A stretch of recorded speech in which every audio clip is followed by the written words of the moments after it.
ملک صاحب آغاز کرتے ہیں ذرا ڈپلومیٹک سائیڈ پر انڈیا سٹوری کو چینج کرنا چاہ رہا ہے اس پوسٹ ٹروتھ ورلڈ میں, اس پوسٹ ٹروتھ ایرا میں سچائی کو تبدیل کرنا جھوٹ بول بول کے, وہ گوبلز والی تھیوری کو لے کر یا چناکیا تھیوری کو لے کر وہ کوشش کر رہا ہے انڈیا کہ ہم جائیں ساتھ, ہم نے بنا دی ہیں ٹیمیں, مختلف ممالک میں جائیں گی, وہ جا کر راگ الاپیں گی, بھارت کے ساتھ برا ہو گیا. ہمارے پاس جو یہاں شواہد ہیں وہ شواہد آپ کن کن ممالک میں کب کب کوئی طے ہوا کہ اس ٹائم پر اس ڈیٹ پہ ہم نے ادھر جانا ہے اور اس ڈیٹ پہ ہم نے اس ملک میں جانا ہے, کوئی ڈیسائیڈ ہو گیا since you are also a part of it؟ دیکھیے, سب سے پہلے تو میں وزیر اعظم کو اور ڈیپٹی وزیر اعظم کو مبارکباد پیش کرتا ہوں, کیونکہ ہمیں اللہ نے کامیابی دی, ہماری فوج کو کامیابی دی, جس کے لیے فیلڈ مارشل صاحب جو ہیں وہ اس کامیابی اور اس تمام مبارکباد کے مستحق ہیں. ہمارے دیگر جو chief of the naval staff ہیں اور بالخصوص chief of the air staff ہیں وہ بھی تحسین کے مستحق ہیں. انہوں نے ہم سب کا سر فخر سے بلند کر دیا. مگر اس کے ساتھ ساتھ جو دوسری بڑی ہمیں کامیابی وہ ڈپلومیٹک کامیابی تھی. آپ یہ دیکھیے کہ اس سے پہلے آج تک جب بھی کوئی واقعات ہوئے ہیں, اگر ہمارا کوئی سٹریس بھارت سے پیدا ہوا ہے یا کوئی بارڈر سکرمش ہوئی ہے, تو ہر مرتبہ بین الاقوامی سطح پہ لوگ زیادہ بھارت کے ساتھ جا کھڑے ہوئے ہیں. اور ہر مرتبہ انہوں نے کہا کہ یہ زیادہ بڑا ملک ہے, اس کی زیادہ بڑی اکانومی ہے, اس کی زیادہ بڑی طاقت ہے, اس وجہ سے بین الاقوامی سطح پہ سب لوگ جو ہیں ان کے ساتھ کھڑے ہوتے رہے. لیکن اس مرتبہ آپ نے دیکھا کہ ان کے ساتھ کوئی کھڑا نہیں ہوا, اور یہ جو ہمیں کامیابی ہوئی ہے, ڈپلومیٹک فتح جو ہوئی ہے, میں سمجھتا ہوں اس کے لیے وزیر اعظم اور ڈیپٹی وزیر اعظم مبارکباد کے مستحق ہیں. 9 مرتبہ صدر ٹرمپ جو ہیں وہ ذکر کر چکے ہیں, مصالحت کا ذکر کر چکے ہیں, کشمیر کا ذکر کر چکے ہیں, پاکستان اور بھارت کے درمیان ہوتی ہوئی جنگ جو ہے اس کا تذکرہ کر چکے ہیں. تو آپ بتائیے کہ اس سے پہلے کب آج تک کسی امریکی صدر نے اس طرح برملا کشمیر کا ذکر کیا؟ اور ایک مرتبہ نہیں. جی, ایسا نہیں ہوا. ہمیشہ بھارت کے الزام لگاتے ہی دنیا عموماً بھارت کا ساتھ دیتی ہے. اس بار تو بھارت انتظار کرتا رہا, کالز کرتا رہا, ڈپلومیسی کرتا رہا. جے شنکر صاحب کو یہ بھی بولنا پڑ گیا US was in United States of America. مطلب ان کے پاس اب جواب بھی نہیں ہے کوئی بات کرنے کے لیے نا. مطلب now the question is کہ پسا نہ پلٹنے کی کوشش, کیونکہ اس ٹائم پر بھارت تو ٹرائی کر رہا ہے نا کہ کسی طریقے سے نیریٹو کو چینج کر دیا جائے کہ ہمارے ساتھ تو بڑی زیادتی ہوئی ہے.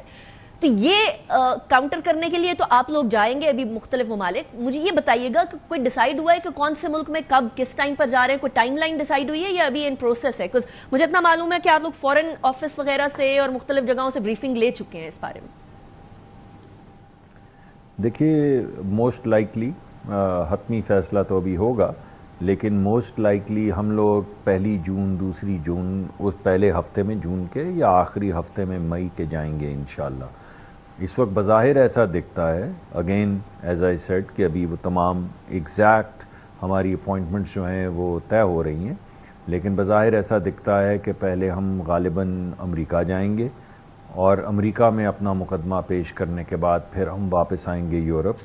یورپ میں جن ممالک کا ابھی تک سلسلہ چل رہا ہے, گفتگو چل رہی ہے, اس میں انگلستان بھی ہے, اس میں برسلز بھی ہے, اس میں فرانس بھی ہے, اور اس کے علاوہ 1-2 اور ممالک جو ہیں اس میں شامل ہوں گے.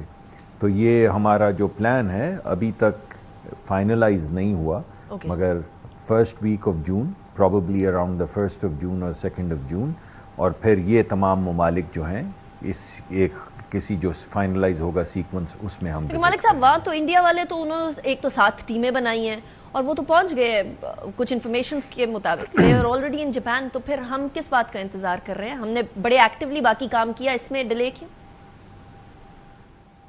جی, اسی طرح کی گفتگو پہلے بھی سننے میں آتی تھی کہ بھارت کی جو فوجی طاقت ہے وہ تو ہم سے 5 گنا زیادہ ہے, ہم سے 4 گنا زیادہ ہے. پھر آپ نے دیکھ لیا کہ بڑی طاقت ہیں, یا ہم سے پہلے پہنچے یا ہم سے بعد میں پہنچے, یا ہم پہ انہوں نے حملہ کیا اور ہم امن کی باتیں کرتے رہے. اس سب کے باوجود جب جنگ ہوئی تو اس کا نتیجہ آپ نے دیکھ لیا. اس وجہ سے ان کی 7 ٹیمیں ہیں یا ہماری 1 یا 2 ٹیمیں ہیں, یہ موازنہ اسی طرح کا ہے جیسے ابھی کچھ دیر پہلے جنگی موازنہ لوگ کرتے تھے, اور جیسے وہ جنگ کی مت کہ بھارت جو ہے اس کو کنونشنل وارفیئر میں ایک برتری حاصل ہے، یہ ایک متھ تھی، ایک اسموک اینڈ مرر کا ایک ڈرامہ انہوں نے کھڑا کیا ہوا تھا. تو وہ ساری متھ جو ہے وہ بسٹ ہو گئی، ختم ہو گئی ہمیشہ کے لیے. یہ جو انہوں نے جادوگری قائم کر رکھی تھی کہ کنونشنل وارفیئر میں تو پاکستان کی ایسی تیسی پھیر دیں گے، اب دنیا میں کوئی شخص نہیں کہہ رہا. اور ریال پولیٹک میں یعنی طاقت کی جو سیاست ہے بین الاقوامی، اس میں پاکستان نے اپنا لوہا پوری دنیا میں منوا لیا ہے. تو اب جو بھی گفتگو ہوگی برابری کی بنیاد پہ ہوگی. ان کی اگر فوج بڑی ہے تب بھی ہم نے سبقت حاصل کی، تو انشاءاللہ اگر ان کی 7 ٹیمیں ہیں تو ہمارے ساتھ حق ہے. آپ وہ والی بات کر رہے ہیں جو فوج نے اس ٹائم پر DGISPR نے کہا تھا جب ہمارا رسپانس آئے گا تو دنیا دیکھے گی. اب آپ یہ ڈپلومیٹک سائیڈ کے اوپر یہی والی اسٹیٹمنٹ کہہ رہے ہیں کہ جب ہمارا رسپانس آئے گا تو دنیا دیکھے گی. Should I consider that? جی میں یہ کہہ رہا ہوں کہ جب ہمارا رسپانس آئے گا تو وہ صرف سچائی پہ مبنی ہوگا، اور ہمارا صرف ایک ہی مقدمہ ہے، اور وہ ہے کہ سچائی کو لے کر آگے جائیں اور پوری دنیا کے سامنے رکھیں. آپ نے دیکھا کیسے فیک نیوز کا ایک یلغار ہوئی ایک رات کو کہ جی ساحلی سمندر جو لاہور کا ہے اس پہ قبضہ کر لیا گیا. لاہور کا ساحلی سمندر، ذرا گفتگو دیکھیے. تو کراچی، اسلام آباد، ہم اسلام آباد میں بیٹھے تھے، ہمارے پہ قبضہ ہو گیا تھا، ہمیں پتہ بھی نہیں چلا. تو عجیب و غریب سی بات ہے ویسے. تو مگر آپ نے دیکھا کہ جس متانت کے ساتھ اور جس انٹیگریٹی کے ساتھ ہمارے میڈیا نے اس کا جواب دیا، یعنی اس کا ایک جواب یہ بھی ہو سکتا تھا کہ جھوٹ کا جواب جھوٹ سے دیا جائے، لیکن ہم ثابت قدم رہے.